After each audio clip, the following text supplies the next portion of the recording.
Tiflos Anand, the Doubting Thomas. May come for a year, Nana for Spiritual and Herbal Center, Eddie Amount. At the Couldnt may come for us a video be a home or what's anything. A year one time, because a Drobian Cadem. Yes, a Drobian Cadem. What do we are real for us with me and say arena out here? The catch no say, let's say, I are sending Ghana. There's a happy, I are sending. Nana for Spiritual and Herbal Center. See, we are real or better than 10.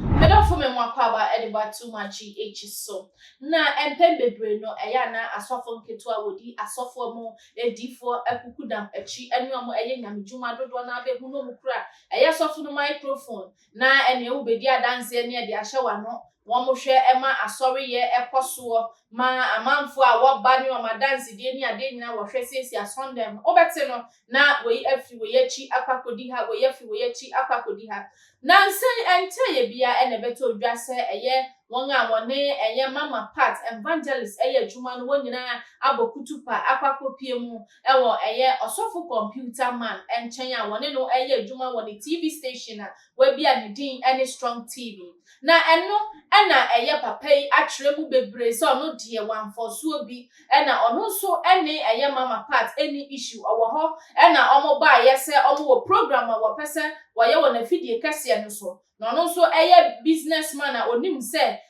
onipa de wo ye adwuma wo pese adwuma no ekọ nkanti no eyade a wo behwe nipa ni proposal ode ba se beboa wo a na waje atomo emwa wo so a na watu hofo na bra eye papa ba ko pe ye nyina ye nim no ane eye kejesi ene bigger quiz ane wodi omo proposal ba yes wo be program aye fe no maka e woni show no so no ojitu mu no ma o makwanya na odi ma o a omo ye adwuma no kama na program no so amanfo ehwe na na bebre kasa fa ho no so no wan show bi e na wan for so bi nso se omra adwuma no mo de ba ye e na adwuma nso e no mo ye na so na se video bi e di trenti e wa be fontin tan so a wacha se ane bibi besi e na wo hwe eye kejesi ne bigger quiz a waye bibi besi se den na ebesi omope enomunimu na enu na manfo dia tag evangelist mama part e ma onti ase ne no wa be ye hu video no kire mu se wan pamobia obi opam no eye eno ono na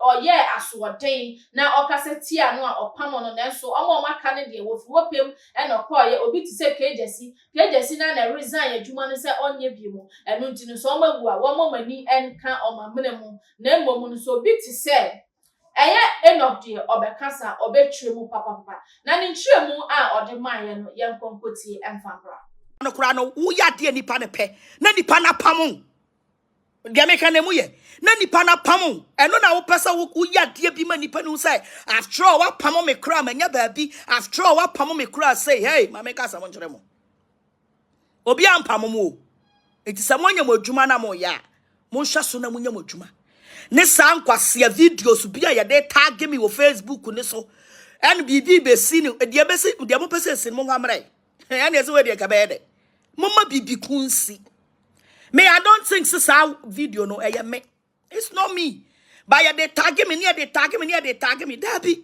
ebia bibi ku ebesi na ebesi am omo ankasa bra bom ne e ba beto omo no e na ebia esusu omo adaye na sa bibi besi no ebia de e beto omo no na esusu omo adaye na nya bia meme na e ba besi wo meme mabra bom ewiase oni podidi wia no de na no atwitwiri fom enipa bi ye nkokọ na ade me den say TV station na moko and say the TV is still working.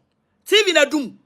And I say adwuma na mo ye no say oh say the adwuma na ye biam the TV is still working.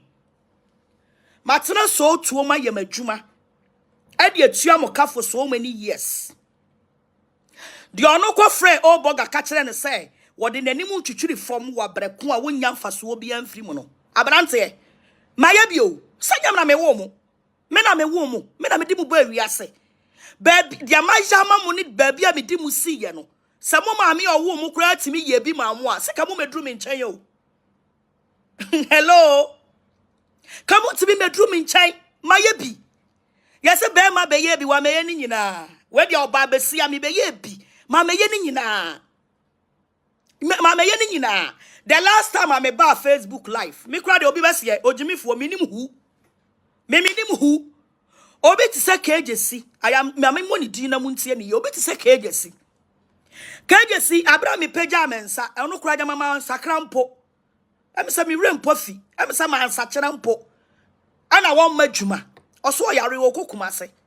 Afe won madwuma yebisa na se oso yare. Yebisa na se oso yare. Yebisa na se oso yare. Wa mabiem. Sabre kwa na em say me wakomu. Ana KJC timi ma bonse ma me kan kire Ghana fo say oye madwuma na mentua ne ka. Ana want to be ma bonse me kan kire me say wasom me a wanya hye. Obi ono ne mi aba be ye adwuma. Ana radio presenting obi atimi ko ba bia opeo.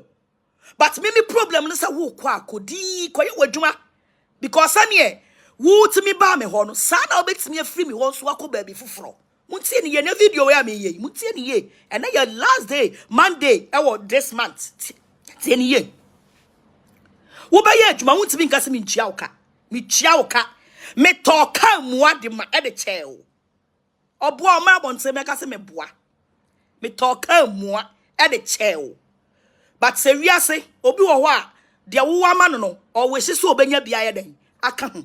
Abrabon so de obi e pese o ye de okonani mu abrabom. Et se me woni sai me ne wo ye adwuma me tua wo ka. Se me wo bibi kra anya pay kra metimi chawade. Mitimi chawade free. Utimi frɛ me kunu agi bi ni ade fine. Ye live to say busua pepepe. What must say? It's me de na me woni say bia akomadwuma no kra magane na ono fo so wontimi ne me nante because ono no field ne yes level no. Obi a me ni waye adwuma to mu kan nyina ache wo.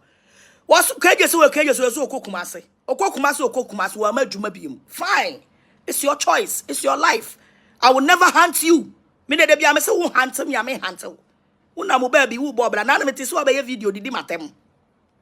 Emma bigger quest be ye fake video bi te say de ase wo kan se but wo say me ye din na me hwe mo. Me sa na me tie me ye din na do level bi a obi ntimi stop me. Kaje se bia no na o de call ye. Ya na ye see 2022. Ewiase obi ye adwuma so opemfa so.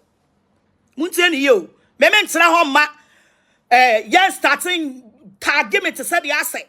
Woni nipa bi ye adwuma na wontimi ntua omo ka na omo akoba bi foforo da bi. Ayo omo selfishness. Anase omo no mo hu ni say e bi ase me ma na e bi ase 1000 cedis or say 2000 o. E bi amato Camry ana Cora de amano. E bi wanya obi anipa de be ma na 4x4 a. Obekwa akọche etimi mi nsi obi nhira ho kwan. Dem kan what say you can go. Ana sa me hwa na wo hu hia mi mpo a. Me metimi atọ de chance about wo hu hia mi a. Me mo wakọ. Wo se de bia me kasa me made bia me pe bia obi ntimi nyi mfiri mi nzam o. Made me pe se bia obi di machi na nipa no osom be bo pa nobody. Obi ntimi nyi makwala me hu hia mi mfiri mi nsam da. Ade obi a me hu ni say adwuma me de ne ye na ba bia me ne ye koduru ye no wapem ne nyuma ba wie ye eno de megya wa ma wakọ na de me pe na sam sam hia no pass me ni be ye adwuma obi na wo nipa na wo je no wu ade na betimi a kere me de dru opa da me ma wo kire sa me kire sa me ye prema ani o se ma ni gi akwala bia me ne ye adwuma ho pa na obi se kyenkyena a wo de na akọ jemeso by how many ayi ni jemeso ba me nchen wonya 6 months o by abra omo koye na kejesi efa phone efra jemeso se ba bia wakọ no message na jemeso hu hia me because me nyuma ma bia no jemeso na da no as a supervisor I was supervising nyuma ni nyina de ma me eti me hu ye no me tam kan mu ade ma jemeso because me convince no ama na hu se ne ho ye dan ni hu hia me what am I say good eti ya se ni pa ne hu ni say ba bia owo no okonya de foforo nti wo kwa me nsi ne kwan because kejesi na wenya fe no obekọ kan me bible ama me o me kan me bible ma me and a talking point no so me brand na se me kitamu no e bia sa brand no kro wo a the way o person what me fire no want me fire because say me brand no asesa sa first ayi enkurasefo ya bia na na etena se di atam o TV no so o say di atam o TV no so ye so obi ya ma dia me so Facebook live me makama den yenguye hu fi o TV station so what am I saying good enti se nipa no wa ma ene wokọ ene ba bia o ye na adwuma de it's my back case o me ka me o me attack me o me di matemu a me problem ne say on shay yen wa kwagina baby uncle kumani was a semi chianaka because he know very well say o bien one me ye juma man chianaka da. Sa wo ko na bi obi bisa so say me ni ma me ne ho. Ehe na wa oh obi abia TV ni bi. E bia first kra na me wo ho no na me ni post. Say ya ma me post. Eti post na manya ni nti no. Ma free ho me wasuma si ho a fine bobra.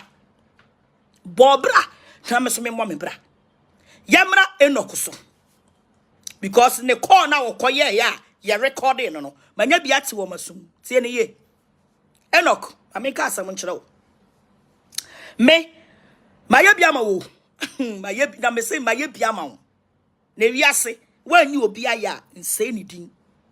Sa wo kasa na wa start ya wo kasa no. You should be very careful. O kasa na wa start ne sa wo kwotena fifi plat ho. Na wo pretend as wo pretend praise me bi but underground no ye frewa na wo ka ensenhu tie sa wanya bab wanya ye kan wahuri no wanya baabi a wasi a gina ho a because wonim say eye wade buo a wamu me a wodidi matem ana me pamo tie ni ye kagesi anya na me pamo no te me kagesi no wo jai na dwuma no ko ni baabi ba wo wenok udidi matem enti se wo bebisa wo se wonni ma me ni nchen bie mu a can the reason ti a me pamo eya me na me pamo na the reason ti a me na me ba life no na me pese me ko deep ba mo nkwase videos na mo ahase a mo ye no ene mo course bi a mo start a mo ne bloggers no e kasa ye record wo ma me ti bi no enti ne na my source life we eya me na me pamo sa ni pa me ensa na mo hu so o mu ye video no me kire mu Kaje si di okọ ya che. O free adwuma mo ho ache. Wan che reason ti a wo kọ. Ana obi anso anko bisa de nti okọ ye. Okọ ya che. Na wo we no kode ye. Ye wura 2022. Ana ye board meeting. Meeting na wo mu bi. Woni bi ga kwesi mi enu nyina. Na mo wo meeting ni mu bi.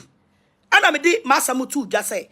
Minti mintua mo ka wa bra mu nkoye adwuma mfa advert emma. And now I bet na se so call Ago TV ni Ago FM mo ya marketer. Afedi Ago TV ni Ago FM na amwa wo. E ho na wo dia koduru.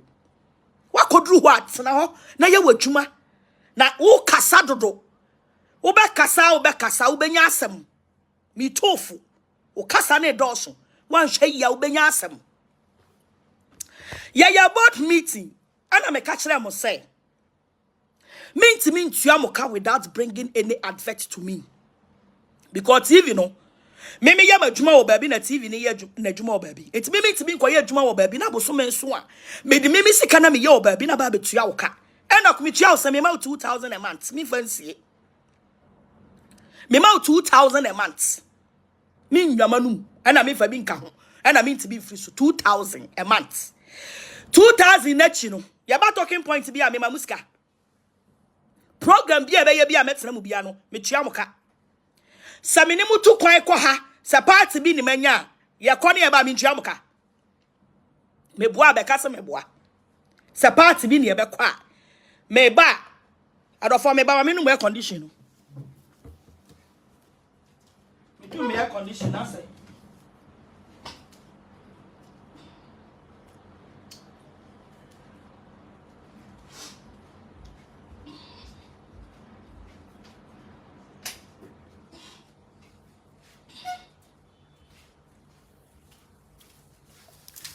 Baby, sorry.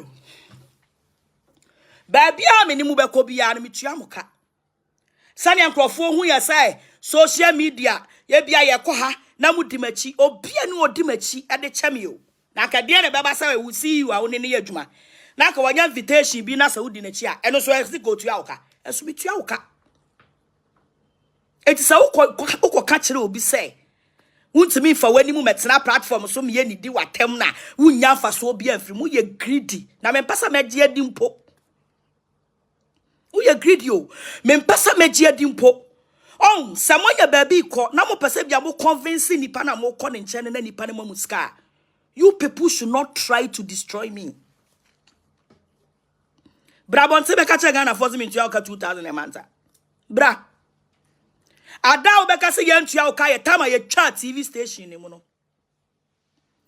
Ya twa TV station ni mu wunya adwuma wutu fie me metua uka. Me boa. A TV station na ye twa mu no mo amunim se mo na mo ye twa TV station ni mu. Mo fra mo se mo ye manager mo na mo manage TV no.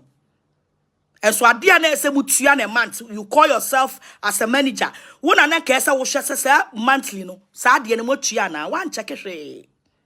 Me na me ye nipa bi a me fo obi wadwuma mu a me nhwe qualification o. Me fo obi wadwuma mu a me nhwe qualification. Me hwa wa ne ma hu mo bo ne ma mo wadwuma ye. Sa na me tie. Obi a wo free kwawo.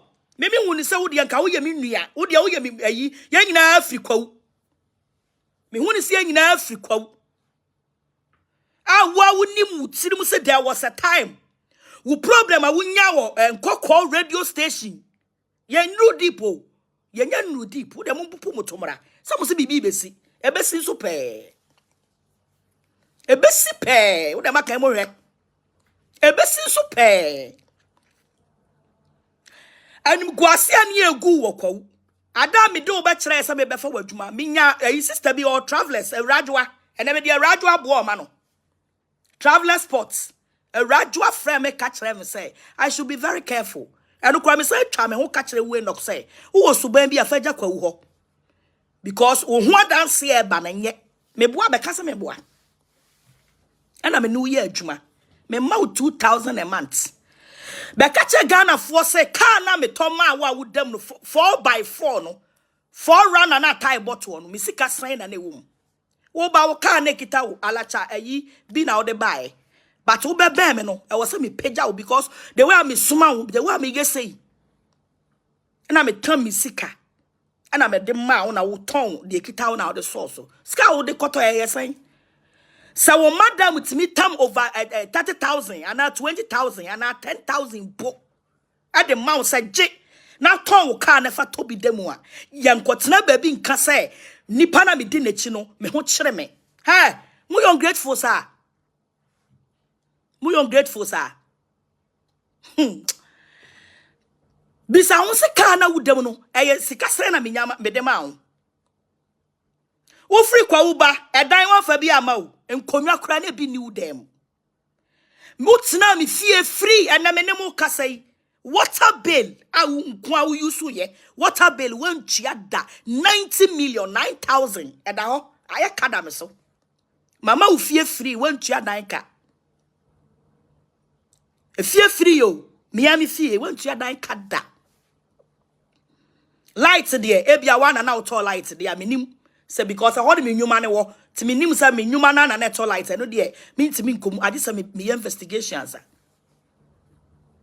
utina dan mu free for how many years na utina me 3-bedroom self-contained how many years na me dem utina mu free abradwin bone ba utirimu a wo starting say wo mume no enipa na me do utina TV so nyina the way no behave na nipa hu but me yi mani cross me hu hwe because we are say obia no obetimi abaka so one akwala bi nam a akwala usuma akwala ne cross tonsu obra me wa ha akwala no so aboa open enti unsa o mo kan ma yedin until say your free general meeting bigger question no timu bi kaje si na no ni ho